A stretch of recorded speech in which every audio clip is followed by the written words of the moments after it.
Morbus cyclometricus, la maladie de la mesure du cercle. L'expression est d'Augustus de Morgan, qui a écrit un livre entier sur les quadrateurs. Ces amateurs, obsédés par la certitude d'avoir réussi, là où les plus grands mathématiciens avaient échoué depuis des siècles, il y avait été confronté tout au long de sa carrière. Je vous parle souvent de l'histoire des mathématiques de Montucla, le premier ouvrage de référence de la discipline. Auparavant, Montucla avait publié une histoire aux ambitions plus limitées, l'histoire des recherches sur la quadrature du cercle. La première page annonce un ouvrage propre à instruire des découvertes réelles faites sur ce problème célèbre et à servir de préservatif contre de nouveaux efforts pour le résoudre. Le but avoué est donc de décourager les quadrateurs. Oh, Montucla n'y va pas de main morte. On les voit proposer avec une assurance qui excite la pitié de grossiers mécanismes, incapables même de conduire à des à peu près de quelque exactitude. Celui-ci entoure le cercle d'un fil délié, etc., etc. Tous partagent la même certitude absolue d'avoir raison. Ingrat contemporain, siècle barbare, s'écriait l'un d'eux dans ces derniers instants.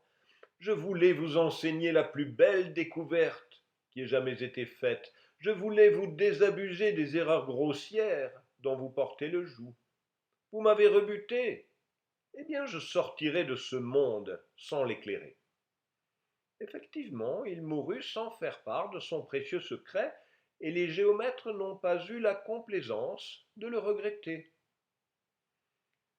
En 1727, un Lyonnais nommé Matulon avait souhaité donner un retentissement maximal à son triomphe.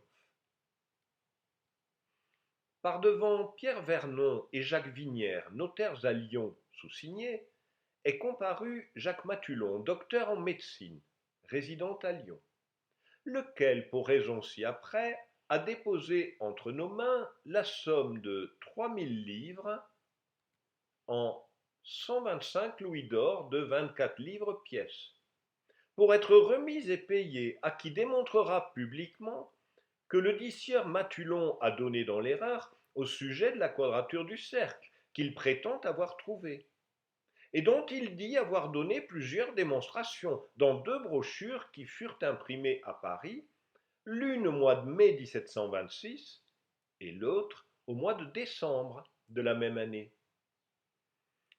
D'après un convertisseur en ligne, la valeur contemporaine de 3000 livres de 1727 est de 34 000 euros, ce qui est une jolie somme. Le dit sieur Matulon fixe à 3 mois le temps qu'on aura à se présenter pour recevoir la dite somme de 3000 livres, à compter du jour que la proposition sera rendue publique, et qu'il le fera par la voie des gazettes, journaux ou affiches.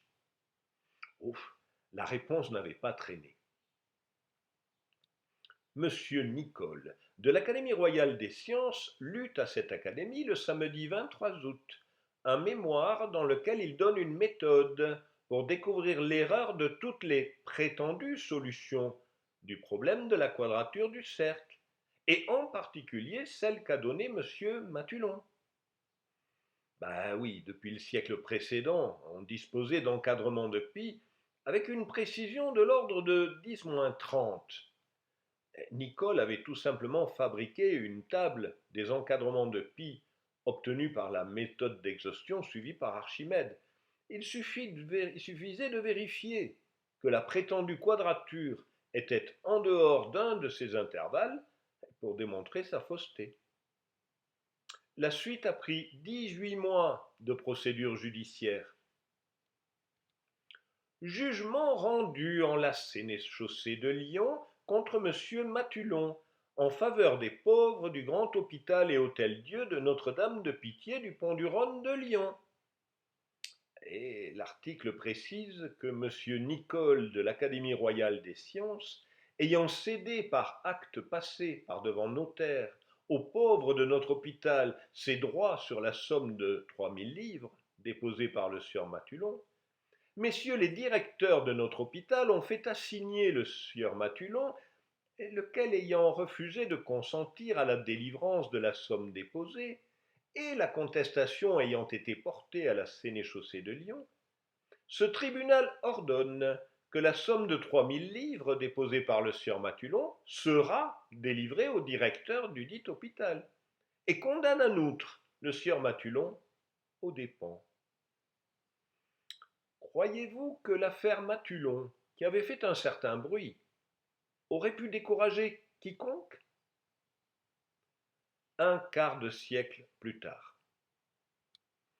Il y a 10 000 livres déposés chez monsieur Allhomme, notaire rue de Condé, pour le premier qui prouvera géométriquement un paralogisme dans la démonstration de la quadrature du cercle, publié par monsieur le chevalier de Causan, dans un écrit in quarto de 22 pages et 5 figures, imprimé chez Dalaguette, rue Saint-Jacques. Les savants sont invités et priés de travailler à cette vérification. Voici une des 5 magnifiques figures du fameux in quarto. Oh, monsieur le chevalier de Causan a manifestement les moyens, et son défi va attirer les foules. Il ne s'était peut-être pas attendu à voir dans la foule des concurrents entrer en lice une personne d'un sexe qui semble moins faite pour se livrer à des études épineuses et abstraites que pour s'occuper des matières d'agrément. Mademoiselle Lemire, choquée de l'injuste prévention où l'on est contre les femmes, a été jalouse de l'honneur de les justifier, en montrant que leur esprit est capable d'atteindre aux vérités géométriques, sur lesquelles il leur arrive de raisonner plus conséquemment que bien des hommes. Elle a donc jugé à propos de se mettre sur les rangs, et pour cet effet, elle a cru devoir rendre public le fruit de son travail, qui paraît sous ce titre: le quadricide ou paralogisme prouvé géométriquement dans la quadrature de monsieur de Causan. Et il n'y avait peut-être pas lieu de s'en étonner tant que ça. En 1686, le Journal des savants publiait l'information suivante. Depuis que les mathématiciens ont trouvé le secret de s'introduire jusque dans les ruelles et de faire passer dans le cabinet des dames les termes d'une science aussi solide et aussi sérieuse que la mathématique, par le moyen du mercure galant, on dit que l'empire de la galanterie va en déroute, qu'on n'y parle plus que problème, corollaire, théorème, angle droit, angle obtus, rhomboïde, etc. Il s'est trouvé depuis peu 2 demoiselles dans Paris à qui ces sortes de connaissances ont tellement brouillé la cervelle que l'une n'a point voulu entendre à une proposition de mariage, à moins que la personne qui la recherchait n'apprit l'art de faire des lunettes, dont le mercure galant a si souvent parlé, et que l'autre a rejeté un parfaitement honnête homme, parce que dans un temps qu'elle lui avait prescrit, il n'avait rien pu produire de nouveau sur la quadrature du cercle. Oh, nous pourrons un jour faire connaître le nom de ces 2 héroïnes. Le quadricide de mademoiselle Lemire ne l'ayant pas convaincu, de Causan s'était adressé à l'Académie. Monsieur le chevalier de Causan, ayant lu mercredi dernier, 14 mai 1755, à l'Académie, un mémoire manuscrit de sa composition sur la quadrature du cercle, et l'Académie ayant fait aujourd'hui une seconde lecture de cet écrit, la compagnie y a remarqué plusieurs propositions manifestement fausses, d'autres inintelligibles, et un abus très fréquent des termes. Elle a jugé que le rapport de 12,5 à 16, donné par l'auteur pour le rapport exact du cercle au carré circonscrit, non seulement n'est pas exact, mais qu'il est beaucoup moins approchant qu'un grand nombre d'autres rapports connus. Le problème est que De Causan n'est pas le seul à en appeler au jugement de l'Académie.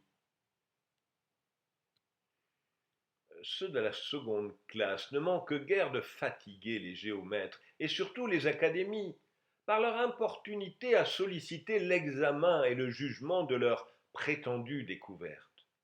Ils la portent de tribunal en tribunal, c'est-à-dire d'académie en académie.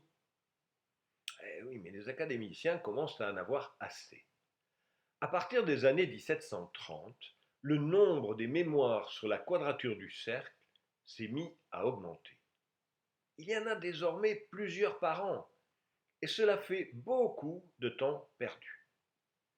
Certains croient, comme Montucla, qu'une bonne pédagogie peut dissuader les quadrateurs. D'autres, d'Alembert en tête, pensent que c'est peine perdue. La parution du livre de Montucla en 1754 n'ayant eu qu'un effet limité, les tenants de la ligne dure finissent par imposer une décision radicale le 3 mai 1775. L'Académie a pris cette année la résolution de ne plus examiner aucune solution des problèmes de la duplication du cube, de la trisection de l'angle ou de la quadrature du cercle, ni aucune machine annoncée comme un mouvement perpétuel. Nous avons cru devoir rendre compte ici des motifs qui l'ont déterminé. Évidemment, l'Académie ne pouvait pas prendre une décision aussi contradictoire avec sa propre mission, sans s'en expliquer. L'exposé des motifs commence par un historique du problème, avec les raisons mathématiques qui font croire que les problèmes cités sont impossibles. Puis on s'adresse directement au quadrateur. Il existe un bruit populaire que les gouvernements ont promis des récompenses considérables à celui qui parviendrait à résoudre le problème de la quadrature du cercle, que ce problème est l'objet des recherches des géomètres les plus célèbres. Sur la foi de ces bruits, une foule d'hommes, beaucoup plus grande qu'on ne le croit, renonce à des occupations utiles pour se livrer à la recherche de ce problème, souvent sans l'entendre et toujours sans avoir les connaissances nécessaires pour en tenter la solution avec succès. Rien n'était plus propre à les désabusé que la déclaration que l'Académie a jugé devoir faire. C'est donc pour leur bien que l'Académie refuse d'examiner les œuvres des quadrateurs. Apprécier le paragraphe de conclusion, c'est un petit bijou d'hypocrisie. La quadrature du cercle est le seul des problèmes rejetés par l'Académie qui puisse donner lieu à des recherches utiles. Et si un géomètre venait à la trouver, la délibération de l'Académie ne ferait qu'augmenter sa gloire, en montrant quelle opinion les géomètres ont de la difficulté, pour ne pas dire de l'insolubilité du problème. En clair, nous n'examinerons pas votre travail, mais votre succès n'en sera que plus glorieux. Globalement, la décision de l'Académie n'a provoqué que peu de réactions et a atteint son but, qui était de réduire les soumissions chronophages. Certains se sont tout de même indignés, avec quelque vigueur. Monsieur d'Alembert dit: j'ai mes intrigues à conduire, mes calembours à fabriquer, mes femmes à amuser, ma réputation à soutenir. J'ai bien le temps de songer au progrès des sciences. Soit, l'excuse est excellente. Certainement, il y a dans cette conduite quelque chose de louche et de plus que suspect. Si ce n'est pas une prévarication, c'est au moins une négligence, une mollesse, une servilité scandaleuse de la part de l'Académie que de souffrir que son nom soit ainsi compromis. Eh oui, mais d'Alembert avait beau fabriquer des calembours et amuser ses femmes, il avait raison. Au siècle des Lumières, plus personne parmi les savants ne songeait sérieusement à la quadrature du cercle. Mais il n'en avait pas toujours été ainsi. Il est difficile d'expliquer la fascination pour ce problème. Il me semble qu'on ne peut pas la limiter aux seules mathématiques. Les cercles, combinés avec des carrés, sont la base de nombreuses figures plus ou moins religieuses, comme ici les mandalas. Quand Léonard de Vinci dessine l'homme de Vitruve, il ne fait pas que traduire les proportions du corps selon Vitruve. Il projette aussi dans son dessin sa propre obsession pour la quadrature du cercle. Tenez, allez donc voir les expositions de géométrie sacrée de Charles Gilchrist. Vous ressentirez sûrement comme moi la fascination de ces figures. Je vous parle ailleurs de Ramon Llull et sa combinatoire mystique. En plus d'être le premier combinatoricien de l'Europe, Llull en est aussi un des premiers quadrateurs. Le titre rouge dit qu'en l'honneur de Dieu, qui est vérité suprême, piété et amour, Llull commence cette nouvelle géométrie résumée. Le colophon précise qu'il l'a terminée à Paris en juillet 1299. Le livre commence par la quadrature du cercle, puis sa triangulature, puis la triangulature du carré, pour en arriver à cette figure pleine, formée d'un cercle, un carré et un triangle de même surface. Selon Llull, toute figure naturelle ou artificielle en dérive. On ne demande qu'à le croire. Nicolas de Cuès s'est explicitement revendiqué comme un successeur de Ramon Llull. Il est non seulement cardinal et ami du pape Pie II, mais c'est aussi un philosophe profond, auteur d'une véritable théorie de la connaissance, à une époque où l'Église ne connaissait encore que la scolastique de saint Thomas d'Aquin. On peut le considérer comme un des premiers penseurs de la Renaissance. Mais ce n'est pas tout. Pour lui, personne ne saurait philosopher sans le quadrivium, c'est-à-dire les 4 disciplines mathématiques, arithmétique, astronomie, musique et bien sûr, géométrie. Il a une certaine culture, il semble avoir lu Euclide et Archimède. Cela n'empêche pas son obsession pour un unique problème, la quadrature du cercle. Pour le résoudre, il n'hésite pas à rejeter les axiomes d'Euclide pour bâtir une toute nouvelle géométrie. Pour lui, le problème vient du principe du tiers exclu. La racine de toutes les assertions rationnelles est que la coïncidence des opposés ne peut être atteinte. De là vient que tout nombre est soit pair, soit impair. De là vient que la proportion de la diagonale aux côtés est irrationnelle, parce qu'elle demanderait une coïncidence du pair et de l'impair. De là vient que le polygone rectilinéaire et le cercle sont improportionnels, parce que la raison n'atteint pas la coïncidence du courbe et du droit. La solution est évidente. Construisons une nouvelle géométrie sans le tiers exclu, et il sera plus facile de dire n'importe quoi. À partir du XVIe siècle, la quadrature du cercle devient un enjeu de notoriété et de pouvoir. Il est hors de question qu'un problème célèbre échappe à un esprit aussi universel que Joseph Scaliger. Il connaissait le latin, le grec, l'hébreu, l'arabe, il avait étudié le droit. Sa chronologie antique était un ouvrage de référence. Il régnait sur la République des lettres depuis l'université de Leiden, en Hollande. Il ne manquait qu'une chose à sa gloire, les mathématiques. Alors, il publie sa quadrature du cercle, grossièrement fausse, bien entendu. Et par malchance, il a en face de bons mathématiciens, comme François Viette et Adrian van Romen, Ludolf van Selen, qui ne se privent pas de relever ses erreurs.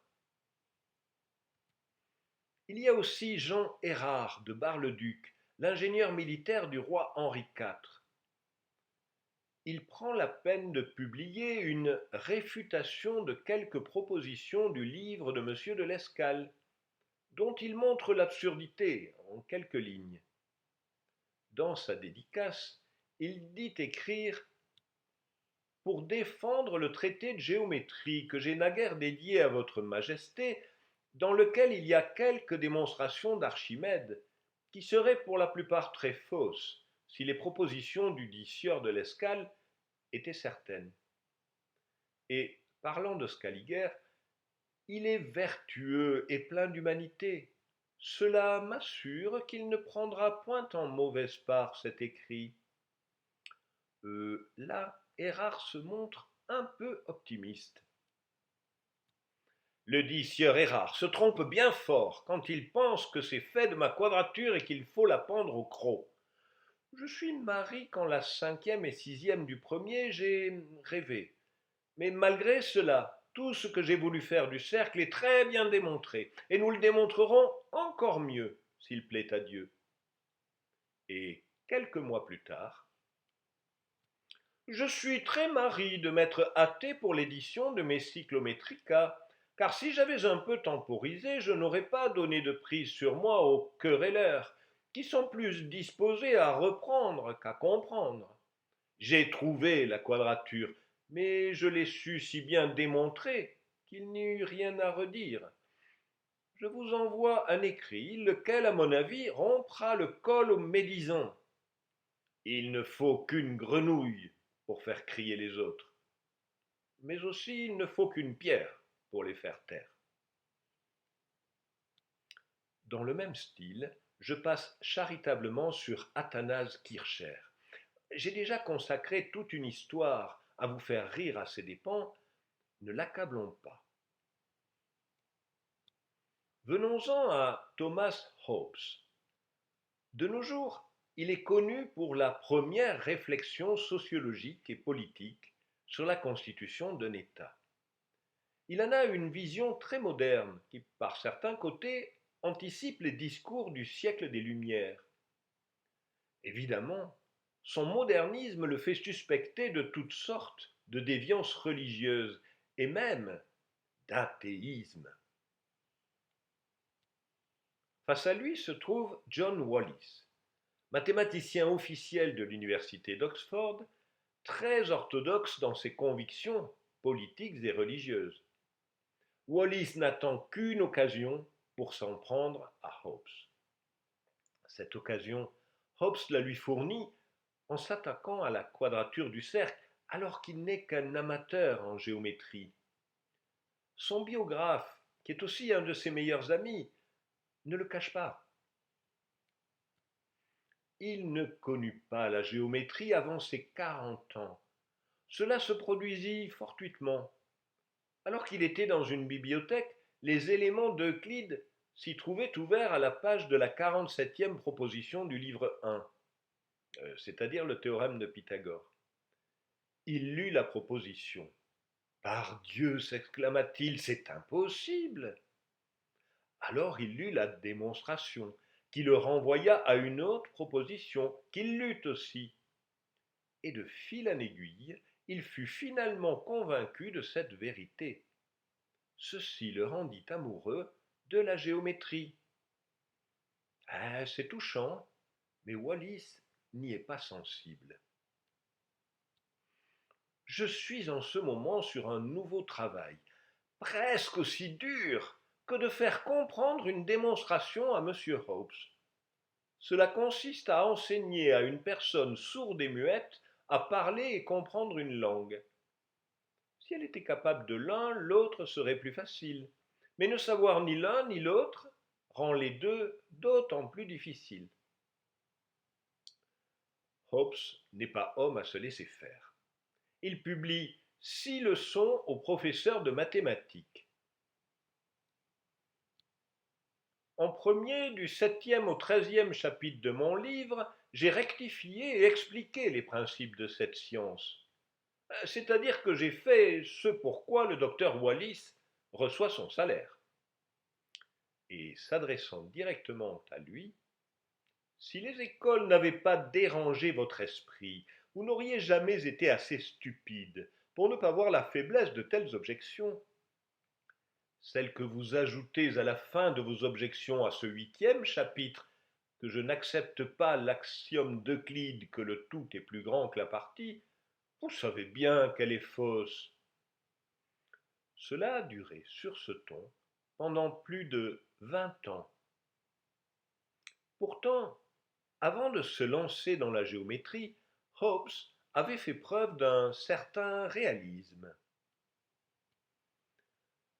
Le Léviathan, sous-titré Traité de la matière, de la forme et du pouvoir d'une république ecclésiastique et civile, est l'œuvre majeure de Hobbes. Le livre commence par une théorie de la connaissance, ma foi, fort sensée. Mais de même qu'en arithmétique, ceux qui manquent d'expérience doivent, et les professeurs eux-mêmes peuvent, se tromper et tomber dans l'erreur. De même dans les calculs portant sur autre chose, les plus habiles, les plus attentifs, ceux qui ont le plus pratiqué, peuvent aussi faillir et aboutir à des conclusions fausses. Tous les hommes, en effet, raisonnent également de par leur nature, et ils raisonnent bien quand ils ont de bons principes. Car qui donc serait assez stupide pour à la fois se tromper en géométrie et persister dans son erreur quand on la lui a montrée? Oui, en effet, qui donc? Mais vous savez, quand l'ego s'en mêle, les bons principes et les beaux raisonnements s'effacent. Tenez à propos, dans cette galerie de portraits, je n'ai pas trouvé une seule quadratrice. Vous trouvez ça normal, vous?